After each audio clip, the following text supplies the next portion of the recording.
I grew up in a home where my dad was agnostic and my mom was Catholic, and we were going to church once a week to Catholic Mass. And we were a military family. We lived in places like Japan, also New Mexico, Alabama, England, and we ended up in Germany by the time that I was 12 years old. So around that time, I kind of started to follow Jesus. I asked a lot of questions, though. I was skeptical about Jesus, and spent about a year with my youth pastors asking questions, reading the Bible.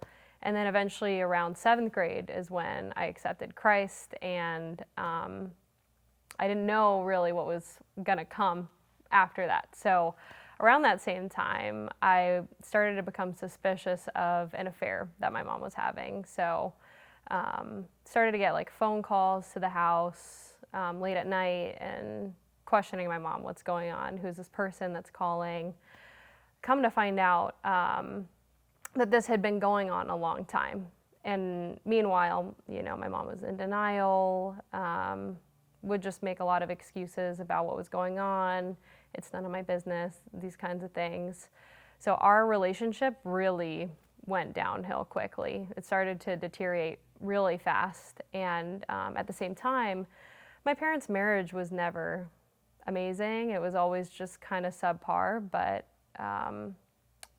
at that time, their arguing started to become daily, just day in, day out, always arguing, never getting along. And I was begging them for a divorce. I was, 12 years old, just saying, you'd both just be happier if you were apart. So around 16 is when my mom left. It was actually the day after Christmas, and she was leaving for a job overseas. So we were living in Germany at the time, and my mom ended up flying to the States to live there. And at the time, I was like, good riddance. I felt a lot of hatred towards my mom and a lot of disrespect towards her. So my dad and I, we kind of continued life on. I graduated high school, ended up moving to Florida with my dad. He got a job here in Florida. And God's providence went to PBA. I think if I ended up anywhere else, I probably would have continued some patterns that I picked up in high school, drinking, partying, being with boys, like things like this. But God had me at PBA, which was great because I started to gain more stability in my faith. So I end up at Urban Youth. I'm probably 21 at this time, and I would say just starting to mature in my faith. Folks that come here to bow down, like Michelle Rasmussen especially, were my accountability here, and my work people ended up becoming my community and my accountability here. But the problems that I was having, especially relationally, dating or between friends, my parents, Michelle would say things like, you should really try inner healing, like you should go to inner healing. But I was a psych major at PBA, so we had learned, ironically, that biblical counseling was like not a valid form of counseling because a lot of the professors there are therapists, so they're very much in the mental health world. So I dismissed it. I was like, that's really not for me. That sounds too charismatic. Doesn't sound like something that interests me.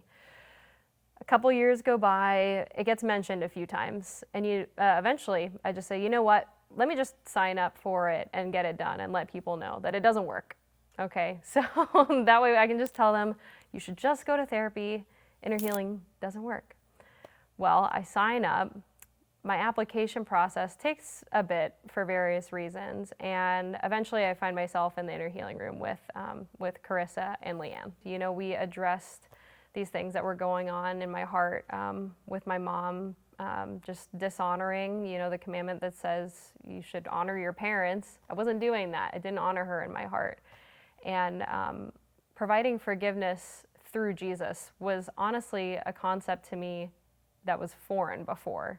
So I knew I could provide forgiveness. I knew I could say, I forgive you, but I didn't have that concept of it's Jesus in you that allows you to forgive people. Because apart from him, I wouldn't. I wouldn't do that in my own strength. I definitely still believe in the power of counseling. That's my profession. So I've started a counseling program at Urban Youth Impact called Generations Counseling, which comes from Isaiah 61:4. And it basically says that this generation will repair the former devastations of the previous generations. And that's what I think was able to happen through inner healing. A lot of my behaviors had stopped, but the healing hadn't started until I got into the inner healing room. I kept revisiting issues and masking it with coping skills and psychological knowledge, but my heart was still wounded. When I was able to provide my mom with forgiveness, and she didn't ask for it, it's not a conversation that we had, it's just in my heart I forgave her. Now I'm able to just walk in freedom when I'm with her. I don't feel chained to these things that happened in the past. I love her, I pray for her, and we actually have the best relationship that we've ever had. There were devastations in the past, but now we're able to start rebuilding. And that's what I pray for the kids that I work with and the families that I work with. And I know that a generation is changed because of what God has done in my life.